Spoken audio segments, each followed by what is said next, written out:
இப்போ சிஎம் விஜய் எப்படி பாக்குறீங்க நீங்க? இப்போ நீங்கள் எடுத்திருக்க முடிவுகள்லாம் நல்லா இருக்கு. உங்களுடைய முன்னெடுப்பு ஒரு விஷயமும் மனதுக்கு ஆறுதலாக இருக்குது. நல்லா இருக்குங்கிறது ஆறுதலாக இருக்குது. எனக்கு ரொம்ப ஆறுதலாக இருந்தது இந்த 716 டாஸ்மாக் கடை முன்னது. எல்லாருமே விஜயை திட்டணும். எங்கேருந்து ஆரம்பிக்கிறதுன்னு தெரியல. எங்கே போனாலும் சிக்ஸர். டாஸ்மார்க்கு நான் எல்லா சேட்டலைட் தொலைக்காட்சியிலே சொல்கிறேம்மா, விஜய் சார் மட்டும் தமிழகத்தில் உள்ள அனைத்து டாஸ்மாக் கடைகளும் மூடிட்டோம். அடுத்த நாள் கழுத்தில் எந்நேரம் விசில் போட்டு நான் பேசுகிறேன். கழுத்தில் விசில் தொங்கும். இந்த 4-5 பேர் குடியார பொருளை வச்சு வீடியோ எடுத்து போடுறாங்க. அதாவது அந்த ஊரில் பார் நடத்துறவனோட லாபம். டாஸ்மார்க் இல்லாமல் இருக்க முடியாது, செத்துரு. குடிக்காமல் இருக்க முடியாது, செத்துரு, ஒன்றும் பிரச்சனை இல்லையே. ஒருத்தன் அன்றைக்கி போடுறான், சொல்யூஷன் எடுத்து தின்னுடுவாங்க அப்படின்றான். செத்துரு, பஞ்சர் ஓட்டுறதுடா சொல்யூஷனு. இருக்க வேண்டாம், நீ நாட்டுக்கே தேவையில்ல. கள்ளு கடை கூட திறந்து விடுங்க. நீங்கள் உங்களுக்கு ஒரு பெரிய லெவலில் வாக்கு சேதமும் கிடைக்கும், மரியாதையும் கிடைக்கும். உங்களை பற்றி எதிர்த்து பேசுகிற எல்லா பாயிண்ட்டும் அப்படிங்க. தேர்தலுக்கு முன்னாடி விஜய் டாஸ்மாக் கடையை மூடுவோன்னு எந்த இடத்துலையும் சொல்லலை. ஆனால் வந்தோன்னு மூடியிருக்காரு 717 கடையன்னா அவர் ஆழ் மனசுக்குள்ள ஒரு எண்ணம் இருக்கும் தானே. இந்த கடையை ஒழிக்கணும். டெய்லி பார்த்துட்டு தானே போகிற வரும் காரில், நடா குடிச்சிட்டு இப்படி அட்ராசிட்டி பண்ணிட்டு இருக்கான்னு சொல்லிட்டு அதில் ஒருத்தர் போட்டிருக்கான். அவரே குடிப்பார் அப்படின்னு. டேய், சொல்கிறவன் சொந்த வாழ்க்கையை பற்றி ஏன் பார்க்குற? உன் வாழ்க்கையை நீ பாரு. அவருக்கு ஒரு 10 கல்லீரல் மாற்ற முடியும், காசு இருக்குது. 100 கிட்னி மாற்ற முடியும், கொடுக்குறதுக்கு ஆள் இருக்குது, காசு இருக்குது. உனக்கு என்ன இருக்குது? நான் விஜய் சாருக்கு என்ன சொல்கிறேன், நீங்கள் இப்போ உங்களுக்கு புரோட்டோகாலில் இத்தனை கான்வாய் வண்டி இருக்கா, கான்வாய் வண்டியே குறைங்க. ஒரு முன்னெடுப்பு தானே. முன்னாடி ஒரு வண்டி பின்னாடி ஒரு வண்டி. நம்ம தமிழ்நாடு ஆளுநருமே 10 கான்வாயில இருந்து 4ஆம் வருஷம் டீசல் ஒருத்தன் இல்லைன்னு சொல்லிட்டு இருக்காங்கல்ல. இப்படி ஒரு பாதுகாப்புலாம் நான் முதல்வருக்கு பாதுகாப்பு கொடுக்கணும். தவறி ஒருத்தன் கல்ல எரிஞ்சிடறான்னு வச்சுக்கோ, ஒரு ஹைப்போதெட்டிக்கல் நடக்கக்கூடாது. சிஎம்மோட வண்டியில் எரிஞ்சிட்டா பாதுகாப்புக்கு, சிஎம்முக்கே பாதுகாப்பு இல்லை, மக்களுக்கு என்ன பாதுகாப்புன்னு நம்பி மாரி நிறைய பேர் கேள்வி கேட்க ஆரம்பிச்சிடுவாங்க. அதனால தான் அந்த பாதுகாப்பு கொடுத்து வச்சிருக்கேன். நேற்று ஒரு மதியானம் அவர் டேபிள்லேயே உட்காந்து சாப்பிட்டாரு அப்படின்னு போட்டுருந்தேன். பரவாயில்ல, அது ஒரு முன்னெடுப்பு. அந்த நேரத்தை வீண் பண்ணக்கூடாது அப்படிங்கிறது ரைட், ஓகே.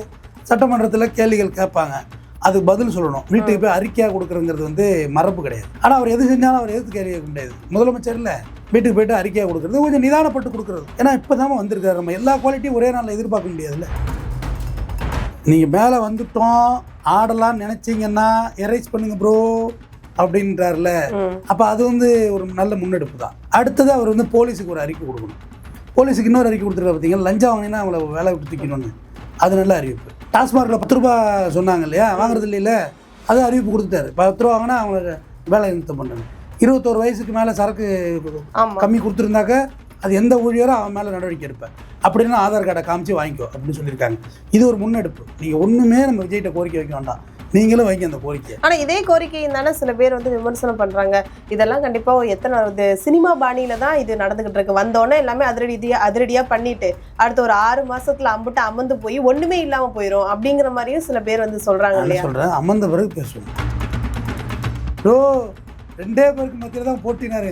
ஆனால் செம கணிப்புங்க அவருக்கு. 2 பேர், ஒன்று திமுக, இன்னொன்று தாவேக்கான்னார்ல. கரெக்டாக போச்சுமா. எதிர்கட்சியா திமுக இருக்கு, இவர் முதலமைச்சராக இருக்காரு. கனவுல கூட யாரும் நெருப்படல. நிம்மதி ப்ராப்பர்ட்டி மேனேஜ்மெண்ட், உங்கள் பழைய வீட்டை புதிய வீடாக மாற்றலாம் வாங்க. வாய்ஸ் ஆஃப் தமிழ்நாடு நேயர்களுக்கு வணக்கம். இன்று நம்மோட சிறப்பு நேர்காணல்ல வழக்கறிஞர் தமிழ்வேந்தன் இருக்காங்க. வாங்க பேசலாம். வணக்கம் சார், எப்படி இருக்கீங்க? இப்போ சிஎம் விஜய் எப்படி பாக்குறீங்க நீங்க? இந்த நடிகர் விஜய்லேருந்து சிஎம் விஜயா பார்க்குறேன். துரைமுருகன் மாதிரி இப்படி பார்க்குறேன்னு சொல்லணுமா? இல்லை, நீங்கள் உங்கள் கண்ணோட்டம் எப்படி பார்க்குறீங்க? 15 நாள் ஆகுது. புது முறவாசெல்லாம் நல்லா தான் பண்ணுவா. புதுசாக மருமக கட்டிட்டு வந்தாக்க, ஏண்டி மீனாட்சி, ஏன் மருமோ தங்கண்டி, காலைல 4 மணிக்கு எழுந்து காப்பி போட்டுருவா, டீ போட்டுருவா, கோலம்லாம் போட்டு, இப்போ சாம்பிராணிலாம் காட்டி, கந்த சஷ்டி கவசம்லாம் பாட விட்டு, நல்லா லூஸ் ஏரில் கொனையில் ஒரு முடிச்சு போட்டு கும்முன்னு வீடே பக்தி மனமாக இருக்கும். 6 மாதம் கழிச்சு சனியன் தூங்கிட்டே கிடக்குது பாரு. என்கிட்ட மறுபடியும் சொல்லக்கூடாது. நீங்கள் கொஞ்ச நாள் போகணுமா, ஒரு 6 மாதம் போனால் தானே நம்மளும் கமெண்ட் அடிக்க முடியும். இப்போதைக்கு அவர் பண்ணியிருக்க நடவடிக்கைகளை நம்ம பார்க்குறோம், அதை வாட்ச் பண்ணுறோம். ஸ்டாலின் அவர்கள் சொன்னதுதான் நீங்களுமே 6 மாதம் இல்லை எல்லாருக்கும் அதுதான் நிலைப்பாடு. எப்படி கணிக்க முடியும்? ஆமா, அவர் வரவே மாட்டாருன்னு பேசுனது தான். நான்லாம் மனப்பூர்வம் மன்னிப்பு கேட்டேன்.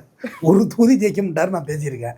என்னடா எங்கள் அண்ணன் ரெங்கராஜ் பாட்டவே 10 தொகுதி தாண்டா, நான் அரசியலே பேசுறேன்னாரு. நம்ம பரவாயில்லப்பா, நான் அந்த மாதிரி வாக்குறுதி எதுவும் கொடுக்கல. ஆனால் விஜயை பற்றி நெகட்டிவாக பேச மாட்டேன்னு சொன்னேன். விஜய் முதலமைச்சர் ஆகிட்டா என்னுடைய நாட்டின் தமிழக முதலமைச்சர் விஜய், அதில் எந்த மாற்று கருத்து கிடையாது. ஜோசப் விஜய். ஏன்னா நம்ம பிஜேபி கவர்மெண்ட்டை கிழிக்கணும். ஆனால் மோடியை திட்டுறோமா பர்சனலாக? அவர் என் நாட்டின் பிரதமர் அல்லவா, நான் எப்படி விட்டு கொடுக்க முடியும்? ஆனால் என்னுடைய தமிழ்நாட்டோட முதலமைச்சர் இப்போதைக்கு விஜய் தான். உங்கள் அரசியலை பார்ப்போம், உங்கள் அரசியலில் உள்ள குறைபாடுகளை பேசுவோம். இப்போ நீங்கள் எடுத்திருக்க முடிவுகள்லாம் நல்லா இருக்குது. உங்களுடைய முன்னெடுப்பு ஒரு விஷயமும் மனதுக்கு ஆறுதலாக இருக்குது. நல்லா இருக்குங்கிறது ஆறுதலாக இருக்குது. இப்போ எனக்கு ரொம்ப ஆறுதலாக இருந்தது இந்த 716 டாஸ்மார்க் கடை மூணுது.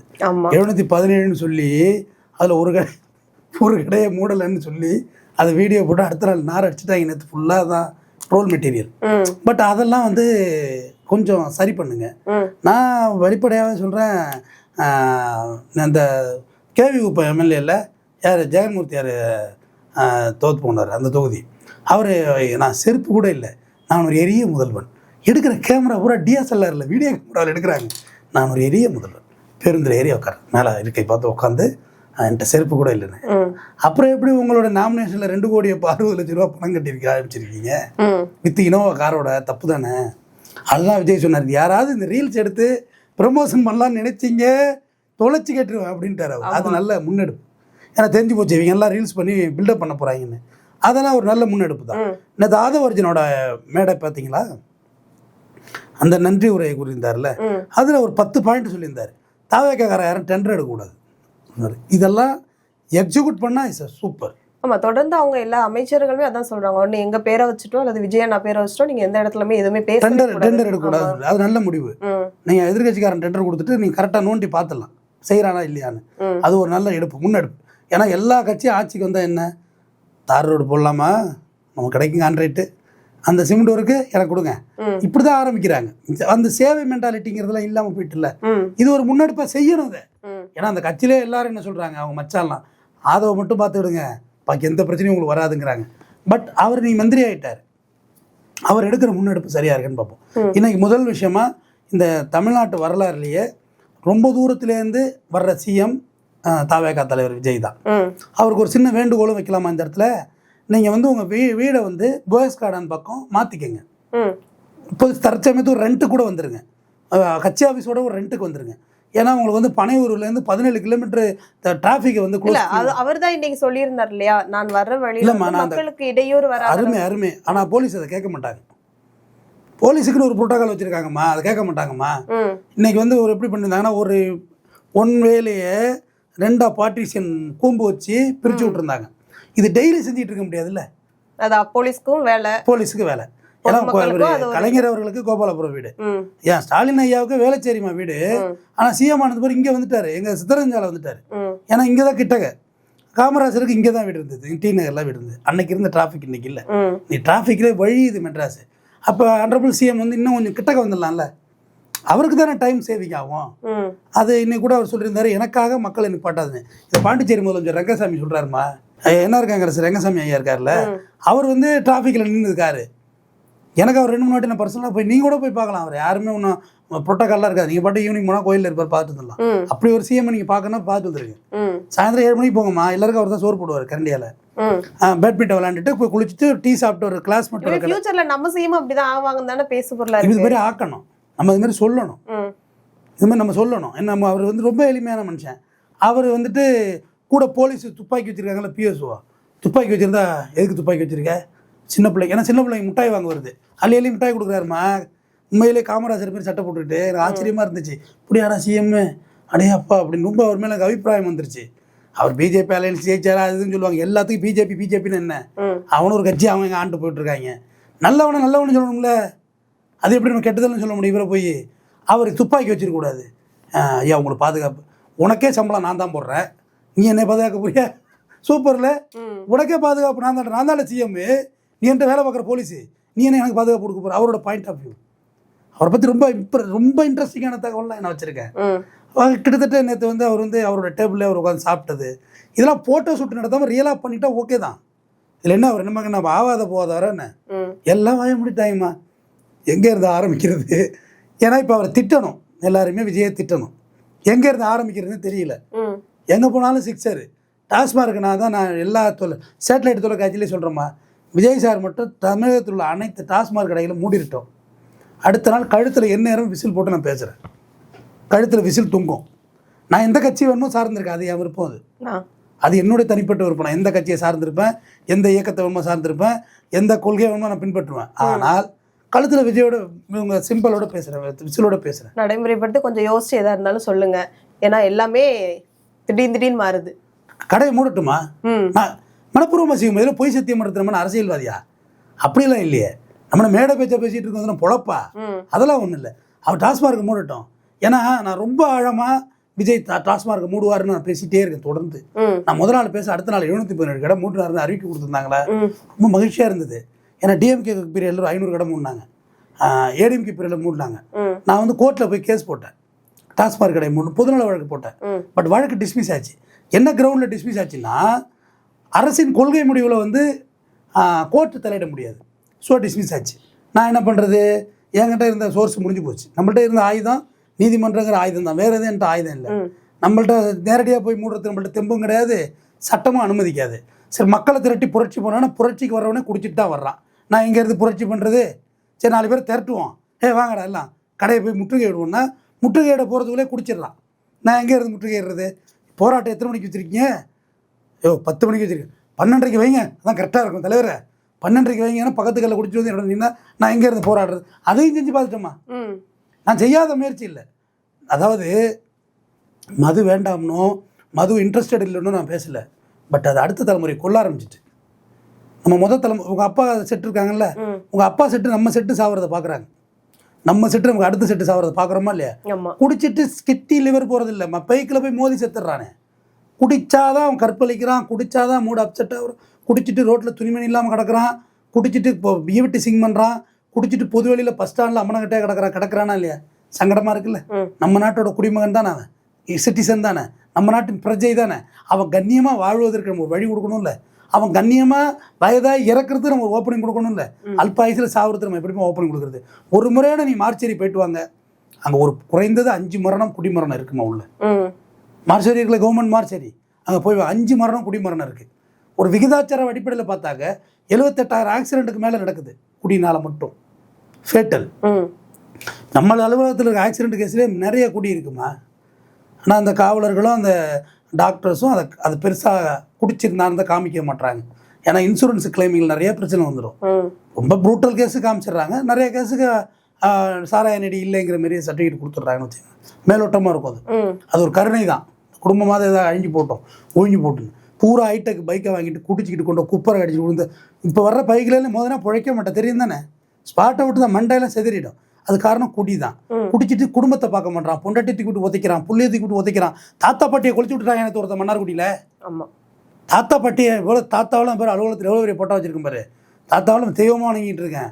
தாத்தா பாட்டியை கொளிச்சு விட்டுருக்காங்க மனுஷனாவன். குடிக்க காசு கொடுக்கலன்னு இது தாலி வரையும் அடத்துடுறான். நீங்கள் நான் விஜய் சாருக்கு என்ன சொல்கிறேன், நீங்கள் இப்போ உங்களுக்கு புரோட்டோகாலில் இத்தனை கான்வாய் வண்டி இருக்கா, கான்வாய் வண்டியை குறைங்க. ஒரு முன்னெடுப்பு தானே. முன்னாடி ஒரு வண்டி பின்னாடி ஒரு வண்டி. இன்னைக்கு நம்ம தமிழ்நாடு ஆளுநருமே 10 கான்வாயில இருந்து 4ஆம் வருஷம் டீசல் ஒருத்தன் இல்லைன்னு சொல்லிட்டு இருக்காமல. நம்ம முதலமைச்சர் நடந்து போயிட்டு இருக்காரான். எங்கே வேணுங்க டீசலை கொடுங்கடாருன்னு நடக்கிறான். ஒத்த காரில் ஏறுறது ரெட்டை காரில் ஏறுறதுன்னு சொல்லிக்கிட்டு கான்வாய் வண்டியை குறைச்சிக்கலாம். அது ஒரு முன்னெடுப்பு தான். டிராஃபிக்கை வந்து க்ளோஸ் பண்ணி தான் ஆகணும். அது ஒன்றும் பண்ண முடியாது.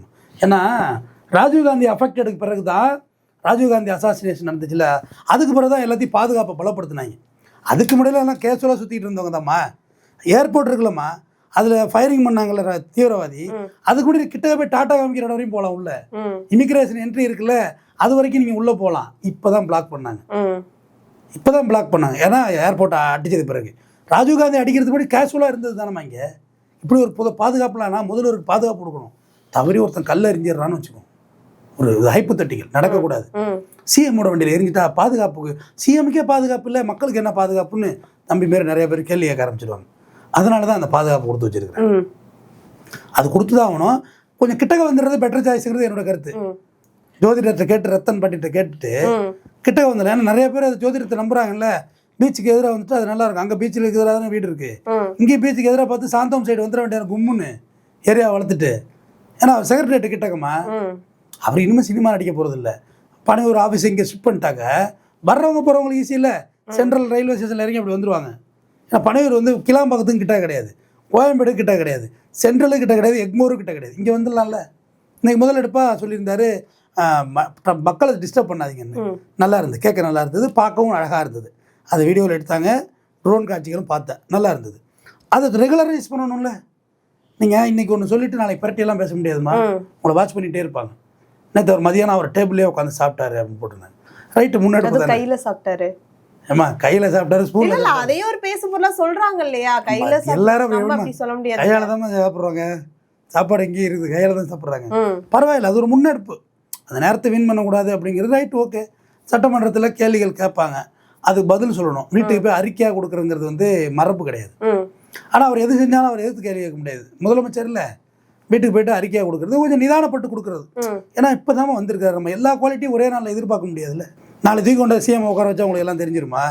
கண்டிப்பா. அதாவது ரகுவரன் சொல்லுவார்ல, தம்பி எந்த டிபார்ட்மெண்ட் என்னன்னு தெரியறதுக்கு அவனுக்கு ஒரு வருடம் ஆகிடுன்னு. உண்மைதானே, ஒரு டிபார்ட்மெண்ட்டை பிரிக்கணும். இப்போ பரவாயில்ல, எனக்கு ஒரு சிஎம் ஆனதுலேருந்து தாவேக்கா கட்சியினர் ரொம்ப சைலண்ட்டாக இருக்கு, அது ரொம்ப மன மகிழ்ச்சி. நீங்கள் சைலண்ட்டாக இருந்தாலே போதும், அவர் நீட்டாக ஆட்சி நடத்திடுவார். நீங்கள் வைலண்ட்டாக மாறுறீங்கன்னா அவருக்கு தான் கெட்ட பேர். ஆமாம், எங்கேயாவது கட்சிக்காரன் பிரச்சனை இருந்துக்கிட்டு தான் இருக்கணும், இல்லவே இல்லை அப்படின்னு சொல்லலை. ஆனால் இவர் ஸ்ட்ரைட்டாக சொல்லிட்டாரு, நீங்கள் மேலே வந்துட்டோம் ஆடலான்னு நினச்சிங்கன்னா எரேஸ் பண்ணுங்க ப்ரோ அப்படின்றார்ல. அப்போ அது வந்து ஒரு நல்ல முன்னெடுப்பு தான். அடுத்தது அவர் வந்து போலீஸுக்கு ஒரு அறிக்கை கொடுக்கணும். போலீஸுக்கு இன்னொரு அறிக்கை கொடுத்துருக்கா பார்த்தீங்கன்னா, லஞ்சம் வாங்கினா அவங்கள வேலை விட்டு தூக்கணும்னு. அது நல்ல அறிவிப்பு. டாஸ்மார்க்கில் 10 ரூபா சொன்னாங்க இல்லையா, வாங்குறது இல்லைல்ல, அது அறிவிப்பு கொடுத்துட்டாரு. 10 ரூபா வாங்கினா அவங்கள வேலை நிறுத்தம் பண்ணுறேன்னு. 21 வயசுக்கு மேலே சரக்கு கம்மி கொடுத்துருந்தாக்க அது எந்த ஊழியரோ அவன் மேலே நடவடிக்கை எடுப்பேன் அப்படின்னு ஆதார் கார்டை காமிச்சு வாங்கிக்கோ அப்படின்னு சொல்லியிருக்காங்க. இது ஒரு முன்னெடுப்பு. நீங்கள் ஒன்றுமே நம்ம விஜய்கிட்ட கோரிக்கை வைக்க வேண்டாம், நீங்களும் வைங்க அந்த கோரிக்கையை. ஆனால் இதே கோரிக்கையும் தானே சில பேர் வந்து விமர்சனம் பண்ணுறாங்க. இதெல்லாம் கண்டிப்பாக எத்தனை சினிமா பாணியில தான் இது நடந்துகிட்டு இருக்கு. வந்தோடனே எல்லாமே அதிரடியாக பண்ணிட்டு அடுத்த ஒரு 6 மாசத்துல அம்புட்டு அமர்ந்து போய் ஒன்றுமே இல்லாமல் போயிடும் அப்படிங்கிற மாதிரியும் சில பேர் வந்து சொல்கிறாங்க இல்லையா. சொல்கிறேன், அமர்ந்த பிறகு பேசுவோம். எப்பா இந்த செருப்பு ஒன்று தானேப்பா, ஆமாப்பா நீ செத்தா எனக்கு தானேப்பா, செத்த பிறகு செருப்பை பார்த்து பேசுவோமே மாயாண்டி குடும்பத்தாரு. அதெல்லாம் வேண்டாம்மா. ஒருத்தவங்க வந்துருக்குறாங்க, அவங்க மேலே அவதூறு அள்ளி நம்ம வீச வேண்டாம்னு சொல்கிறேன். என்ன செய்கிறாங்கன்னு பார்ப்போமே. குறைகளை சுட்டி காட்டுறது தான் என்னோட வேலையாகவே நான் வச்சுருக்கேன். இண்டிகேட்டர் போடுறேன், இது குறை தப்பு இதுன்னு திருத்திக்கட்டும். இல்லை நீ என்னை அவதூறு பேசிட்டேன்னு சொல்லி வழக்கு போட்டால் அதுக்கு நம்ம ஒன்றும் பண்ண முடியாது. நம்ம குட்டி காட்டுவோம், நாகரிகமாக சுட்டி காட்டுவோமா. ராவா இறங்கி அடிக்க வேண்டாம் யாரையுமே. நான் எப்பயுமே அப்படி பேச மாட்டேன், நாகரிகமாக சுட்டி காட்டுவோம். இது தவறு, இது சரி. இன்னைக்கு கான்வாய் சொல்லிருக்காரா, வீடு மாற்றத்துக்கே நான் ஐடியா சொல்கிறேனே, இது கூட ஒரு ஐடியா தானம்மா. கிட்ட வந்துட்டு பிரச்சனை சால்வ் உள்ளவருக்கு இல்லை. அதேமாரி அவர் அங்கே இருக்கிறது தான் கம்ஃபர்ட்னா அதுதான் கரெக்டு. நம்ம ஒருத்தவங்களை இங்கே தான் வாழணும்னு சொல்லலை. இந்த 17 கிலோமீட்டர் லென்த்துங்கிறது நமக்கு தேவையில்லாது. இன்னும் கொஞ்சம் நேரம் மிச்சமாகும்ல. சாப்பாட்டு டேபிளே வச்சு சாப்பிட்டு நேரத்தை மிச்சம் பண்ணுற நீங்கள் ரன்னிங் அவர்ஸையும் நேரத்தை மிச்சம் பண்ணிடலாம்ல. சர்கார் அப்படின்ட்டு வர்றாரு காரில் கும்முன்னு. எப்பா நினைச்சு பார்க்க முடியவில்லை, என்ன வேணுமோ நிகழலாம், நாளைக்கு நீ கூட முதலமைச்சராகலாம். நான் ஜனநாயக நாடு தானம்மா. இதை யார் சொன்ன சொல்லுங்க பார்ப்போம். காமராஜர் விருதுநகர் ஒரு தேட்டர் கட்டியிருக்காங்க, கட்சிக்காரன் தான் கட்டியிருக்கிறான். போய் திறப்பு விழா திறக்கணுப்ப அவர் சொல்லியிருக்காரு, ஏய் ஊரை நான் பள்ளியோட கட்டிகிட்டு இருக்கேன், நீ தேட்டர் கட்டி நாசம் பண்ணுறதுக்கு கலாச்சாரத்தை கெடுக்கிறது படவா ராஜிகள், நானும் வர முடியும், நீ போய் திறந்து கடை அப்படின்னு இருக்காரு. அந்த பர்மிஷன் ஏதோ டேட்டு உங்கள்கிட்ட வாங்கிட்டு அந்த கலெக்டர் போயிருக்காங்க. அப்போ பர்மிஷனுக்கு ரெக்கரேஷன் பர்மிஷனுக்குமா அப்போக்குள்ளே இல்லை, இந்த இதெல்லாம் கட்டின பிறகு தான் பர்மிஷன் கலெக்டர் சொல்லியிருக்காரு. இவர் வேணா அந்த கட்சிக்காரன், ஏய் டேட்டு சிஎம் போடுறாரு, என்ன நீ பிரட்டி பேசிக்கிட்டு இருக்க படாராஸ்கள், கழுத்து போடுறான்னு இருக்கா கலெக்டர்கிட்ட. கலெக்டர் கிடப்போய் நான் நாளைக்கு சிஎம் ஆகிடுவேன், உன் காமராஜர் கலெக்டர் ஆகிடுவாரா, போயா கட்டிட்டு வாயான்னு இருக்கான். இவன் நேராக வந்து பெத்த வச்சிருக்கான் யார்கிட்ட, காமராஜர்கிட்ட. உங்கள் பேரை சொன்னேன், அதுக்கு அந்த கலெக்டர் என்ன சொன்னான், நான் நாளைக்கு சிஎம் ஆகிடுவேன், உங்கள் காமராஜர் வந்து கலெக்டர் ஆகிடுவாரான்னு கேட்குறான் அப்படின்னு. கரெக்டாக தானே சொல்லியிருக்கான் கிறுக்கு பையில. நான் 4வது படிச்சிருக்கேன், ஜனநாயக நாட்டில் அவன் நாளைக்கு வேலையை ரிசைன் பண்ணிட்டு இருந்தான்னா அவன் சிஎம் ஆகிடுவான். நான் போய் இனிமேல் படித்து கலெக்டர் ஆக முடியுமாடா, போய் மானத்தை வாங்கிட்டு வந்திருக்கேன் மானத்தை அப்படின்ட்டு இருக்காரு. கரெக்டு தானே. டெமோக்ரஸி நாடுங்கிறது ஜனநாயகத்தோட பலமே அதுதானம்மா. ஆபிரகாம் லிங்கன் தாமா டெமோக்ரஸிக்கான விளக்கம் கொடுத்தவர். என்ன சொன்னார் அவர், மக்களால் மக்களுக்காக மக்களாலே ஆளப்படும் ஆட்சி மக்களாட்சி, தட் இஸ் டெமோக்ரஸி. செருப்பு தைக்கும் தொழிலாளர்கள் மகனா இல்லையா, எல்லாருமே இப்படி தாங்க வந்திருக்காங்க. காமராஜர் வந்தது எப்படி வந்திருக்கிறாரு, அறிஞர் அண்ணாதுரை எப்படி வந்திருக்கிறாரு, கலைஞர் கருணாநிதி எப்படி வந்திருக்கிறாரு, எம்ஜிஆர் எப்படி வந்திருக்கிறாரு, ஜெயலலிதா எப்படி வந்தாங்க, பன்னீர்செல்வம் எப்படி வந்தார். அதுக்கு பிறகு வந்தவங்களாம் அது லக்கில் வந்தவங்க. ஆனால் டெமோக்ரஸி ஒரு விஷயத்தை ஒமிட் பண்ணால் அதை திருப்பி சேர்க்க முடியலைங்கிறது இபிஎஸோட வீழ்ச்சி தான். அவர் 11 தேர்தலில் தோற்றுருக்காருமா, ஒரு தேர்தல் கூட ஜனநாயகம் அவர் ஏற்றுக்கலை. காரணம் அவர் வந்த முறை டைரெக்டாக கோவாத்தூர்லேருந்து வந்தவர், நாமினேட்டட் தானே, அவர் எலெக்டட் கிடையாது, அவர் நாமினேட்டட். நாமினேஷன் பண்ணவங்களே நீங்கள் அந்த கட்சியில் இல்லை, பரட்டி விட்டார். மக்கள் அதை ஏற்றுக்கல பார்த்தீங்களா. ஆனால் விஜய் வந்து நம்ம தற்கொலைன்னு அந்த கட்சியை திட்டினோம். ஆனால் அந்த கட்சியை எப்படி ஏற்றுக்கிட்டாங்க மக்கள் ஒரு முடிவு எடுத்திருக்காங்க. அந்த மக்களை நான் ரொம்ப மதிக்கிறேன். விஜய் கட்சியை ஏற்றுக்கிறோம், அவங்களோட குறை நிறைகள் நம்ம தொடர்ந்து பேசுவோம், நான் மாற்றுக்கிறது இல்லை. ஆனால் அவங்கள வாக்களிச்சிருக்காங்கல்ல, அந்த மக்கள் நம்ம மதிக்கிறோம். எதிர்கட்சியாக இருந்து திமுக நல்லா செயல்படட்டும், தொடர்ந்து சஸ்டெயின் பண்ணட்டும், அவங்களும் சஸ்டெயின் பண்ணட்டும், நல்லது கிட்டதை தெரிஞ்சுக்கிட்டோம். ஏடிஎம்கே ஆட்டத்திலே இல்லை ப்ரோ, 2 பேருக்கு மத்தியில் தான் போட்டினாரு. ஆனால் செம கணிப்புங்க அவருக்கு. 2 பேர், ஒன்று திமுக இன்னொன்று தாவேக்கான்னார்ல, கரெக்டாக போச்சுமா. எதிர்கட்சியாக திமுக அவருக்கு இவர் முதலமைச்சராக இருக்கார். கனவுல கூட யாரும் நெருப்படல. ஆனாலும் மக்கள் உங்கள் மேலே ரொம்ப நம்பிக்கை வச்சு ஓட்டு போட்டிருக்காங்க. நீங்கள் விஜய் சார், நீங்கள் 2500 பணம் கொடுங்க, கொடுக்காது போங்க, அதை பற்றி அவசியம் இல்லை. பஸ்ஸில் டிக்கெட்டு கொடுங்க, கொடுக்காது போங்க, டிக்கெட்டு கொடுத்து ஏறி போகிறவங்க போகட்டும், மற்றவங்க நடந்து போட்டோம், அதை பற்றிலாம் கவலை கிடையாது. ஆனால் இந்த டாஸ்மார்க்கை மட்டும் மூடுங்க. உங்களுக்காக அனைத்து பெண்களும் இல்லை, அனைத்து இல்லத்தரசிகளும், அனைத்து வயதானரும் ஓட்டு போடுவாங்க. இந்த 4-5 பேர் குடியார பேரில் வச்சு வீடியோ எடுத்து போடுறாங்க, அதாவது அந்த ஊரில் பார் நடத்துகிறவனோட லாபம். ப்ரோ, டாஸ்மார்க் இல்லாமல் இருக்க முடியாது, செத்துரு. குடிக்காமல் இருக்க முடியாதுல்ல, செத்துரு, ஒன்றும் பிரச்சனை இல்லையே. ஒருத்தன் அன்றைக்கி போடுறான், சொல்யூஷன் எடுத்து தின்னுடுவாங்க அப்படின்றான். செத்துரு, பஞ்சர் ஓட்டுறதுடா சொல்யூஷனு. இருக்க வேண்டாம், நீ நாட்டுக்கே தேவையில்ல. அது கெட்ட பொருள், அதை விற்க வேண்டாம். கள்ளுக்கடை கூட திறந்து விடுங்க. நீங்கள் உங்களுக்கு வந்து ஒரு பெரிய லெவலில் வாக்கு சேதமும் கிடைக்கும், மரியாதையும் கிடைக்கும். உங்களை பற்றி எதிர்த்து பேசுகிற எல்லா பாயிண்ட்டும் ஆட்டிங்க. நீங்கள் இப்போ தேர்தலுக்கு முன்னாடி விஜய் வந்து டாஸ்மார்க் கடையை மூடுவோன்னு எந்த இடத்துலையும் சொல்லலை. ஆனால் வந்தோன்னு மூடிருக்காரு 717 கடையன்னா அவர் ஆழ் மனசுக்குள்ள ஒரு எண்ணம் இருக்கும் தானே, இந்த கடையை ஒழிக்கணும். டெய்லி பார்த்துட்டு தானே போகிற வரும் காரில், என்னடா குடிச்சிட்டு இப்படி அட்ராசிட்டி பண்ணிட்டு இருக்கான்னு சொல்லிட்டு அதில் ஒருத்தர் போட்டிருக்கான், அவரே குடிப்பார் அப்படின்னு. டேய், சொல்கிறவன் சொந்த வாழ்க்கையை பற்றி ஏன் பார்க்குற, உன் வாழ்க்கையை நீ பாரு. அவருக்கு ஒரு 10 கல்லீரல் மாற்ற முடியும், காசு இருக்குது. 100 கிட்னி மாற்ற முடியும், கொடுக்குறது ஆள் இருக்குது, காசு இருக்குது. உனக்கு என்ன இருக்குது? குவாட்டருக்கே வழியில் ஊறுகாய்ச்சி தடவிட்டு இருக்க நீ என்ன போய் அவரை போய் சொல்ல வேண்டியது இருக்குது? ஜனநாயக நாட்டில் இன்னார் தான் குடிக்கணும், இன்னார் தான் குடிக்கக்கூடாது இல்லை. இந்த குடிக்கு லைசன்ஸ்னு ஒன்று சொன்னாங்களா, அது செட் ஆகாது மாதிரி. அது கண்டிப்பாக கோர்ட்டே அதை கண்ட்ரோல் பண்ணிவிடும். இன்னாருக்கு தான் இந்த வசதி கிடைக்கும், இன்னாருக்கு தான் அது கிடைக்கிறது கூடாதுன்னு இல்லை. மொத்தமாகவே இழுத்து மூடுங்க. இந்த சமுதாயம் உங்களுக்கு தலைவணங்கும். தொடர்ந்து பேசுவோம். நன்றி.